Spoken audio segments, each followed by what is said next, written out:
Kasus penyiksaan hewan selalu menjadi sorotan. Baru-baru ini beberapa orang yang memposting foto di sosial media dengan hewan siksaannya menuai kecaman dari berbagai pihak.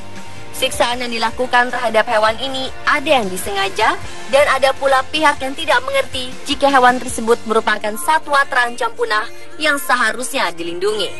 Bagaimanapun juga, meskipun manusia memiliki harkat dan martabat yang paling tinggi di antara makhluk ciptaan Tuhan, namun hal itu tak seharusnya malah digunakan untuk menyiksa hewan. Berbagai pihak bahkan menuntut jika para pelaku penyiksaan terhadap hewan ini harus dihukum. Berikut, On The Spot merangkumnya dalam 7 penyiksaan hewan paling dikecam di Indonesia.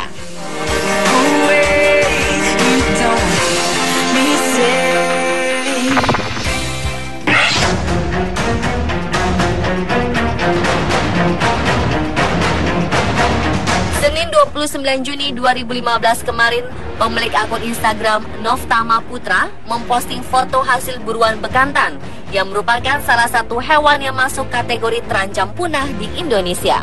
Dalam foto tersebut, calon pegawai negeri sipil ini berpose bersama satwa liar yang dilindungi itu dan diberi judul hasil berburu. Foto ini diposting pelaku melalui Instagram dan disebarluaskan lewat Facebook hingga menuai banyak kecaman. Banyak pengguna sosial media memberikan kritik hingga akhirnya pria yang juga mahasiswa Institut Pemerintahan Dalam Negeri IPDN ini meminta maaf. Meski demikian, anggota Scorpion Wildlife Trade Monitoring Group, Marison Luciano, mengatakan, meski sudah meminta maaf, proses hukum harus tetap ditegakkan bagi siapa saja pelaku pembunuh bekantan itu.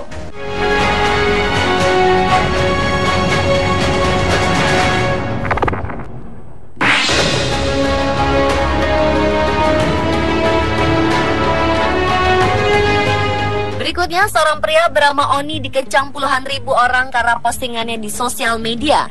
Dalam status di media sosialnya, Oni mengaku dengan bangga telah menyeret 4 ekor kucing dengan mobil orang tuanya. Ia sesumbar melakukan aksi itu karena ingin membantah mitos yang menyebutkan jika seseorang membunuh kucing akan mendapatkan kesialan. Ia juga mengaku telah menyiksa ratusan kucing sejak ia kecil hingga sekarang. Puluhan ribu netizen sontak geram dengan apa yang dilakukan oleh pria yang juga karyawan sebuah bank di Sidoarjo ini. Dengan mengatasnamakan Surabaya Sidoarjo Koalisi Kucing Domestik, para netizen ini menggalang petisi meminta Kapolres Sidoarjo AKBP Anggoro Sukartono untuk menangkap Oni dan memenjarakannya. Selain itu, dalam petisi tersebut juga meminta pihak bank tempat Oni bekerja untuk memecatnya sebagai karyawan. Menanggapi petisi tersebut, pihak kepolisian kemudian langsung menyelidiki kebenaran kasus ini. Sementara itu, pada Rabu 1 Juli 2015, pihak manajemen bank tempat Oni bekerja telah memohon maaf dan menyesali pernyataan yang dilontarkan karyawannya tersebut. Petisi ini sendiri dimulai pada 26 Juni 2015 dan hingga hari ini telah ditandatangani oleh sekitar 35.000 orang.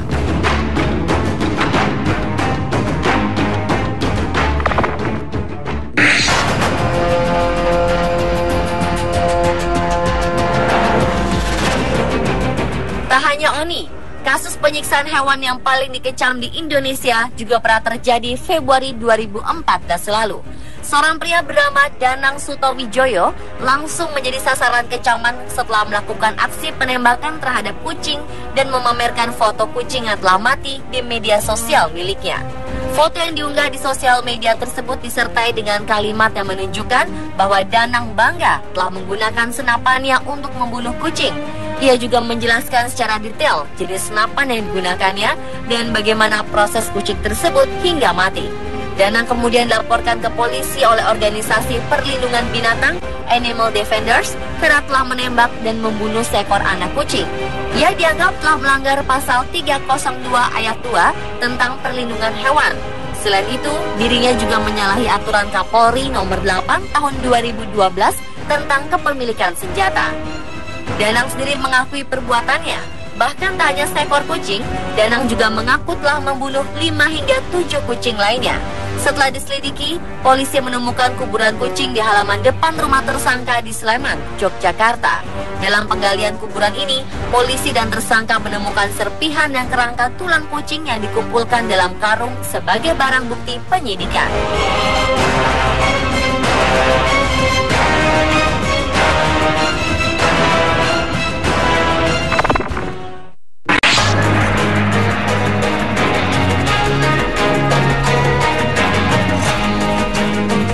penyiksaan hewan juga terjadi pada Februari 2015 lalu. Melalui akun Facebook, seorang pria bernama Manulang Adi Sutomo mengunggah foto beberapa warga desa Sibide, Kecamatan Silain, Kabupaten Tobasa, Sumatera Utara yang berpose bersama harimau Sumatera. Ada yang menungganginya dan ada juga memeluk kepalanya. Sementara itu, si harimau tak berdaya dengan luka dan bercak darah terdapat di samping tubuhnya.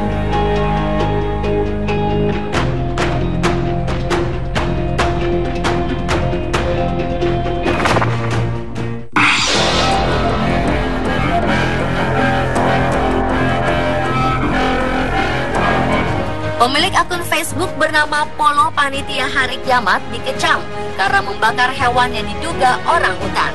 Dalam postingannya tersebut, pemilik akun Polo Panitia Hari Kiamat mengunggah 4 foto dalam kombinasi foto kolase dan single foto yang menggambarkan seekor satwa dibakar dalam sebuah perapian yang sengaja dibuat dari tumpukan kayu dengan menambahkan catatan dimasak gawe buka puasa.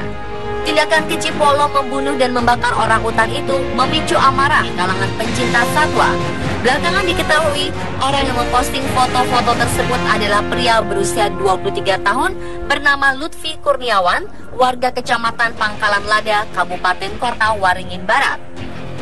Tim Badan Konservasi Sumber Daya atau BKSD Pangkalan Bun bersama tim Buser Polres Kota Waringin Barat akhirnya menangkap Lutfi dan pelaku lainnya bernama Dadun yang nampak jelas pada foto yang diupload di Facebook tersebut. Menurut pengakuan Lutfi, tujuan mengupload foto-foto tersebut di akun miliknya hanya untuk gaya-gayaan. Dia tak menyangka perbuatannya tersebut merupakan tindak pidana. Sampai saat ini, kedua pelaku masih dalam pemeriksaan secara intensif oleh petugas.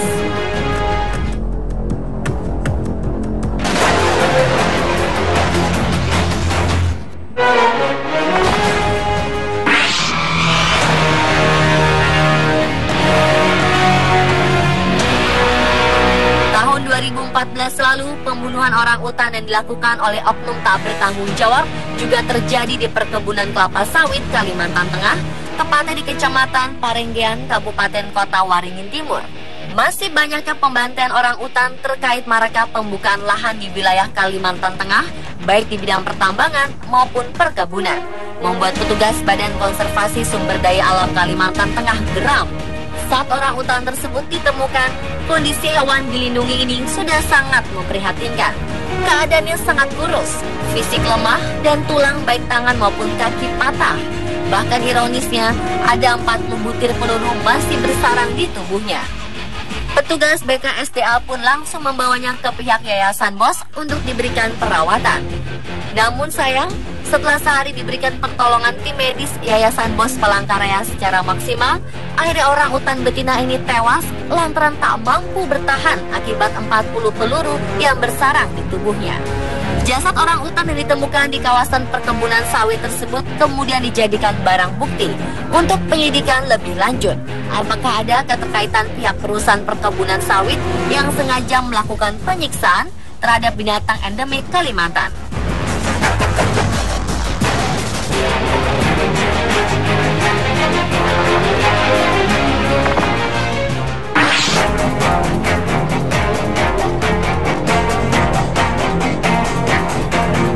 Indonesia juga pernah menjadi perhatian warga dunia, terutama bagi penyayang binatang.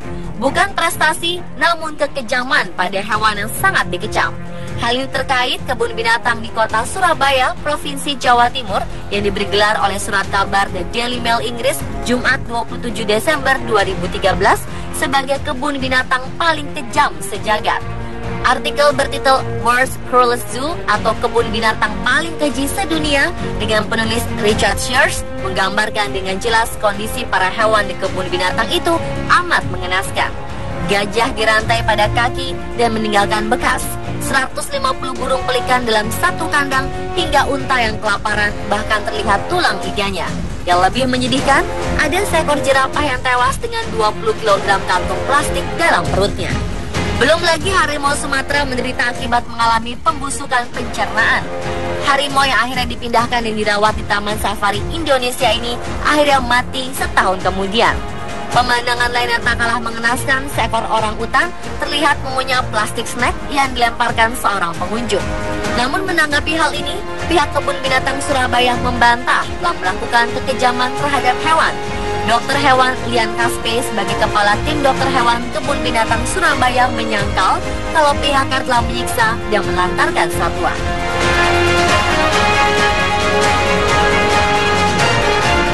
Dan pemirsa, itulah 7 penyiksaan hewan paling dikecam di Indonesia versi On Spot.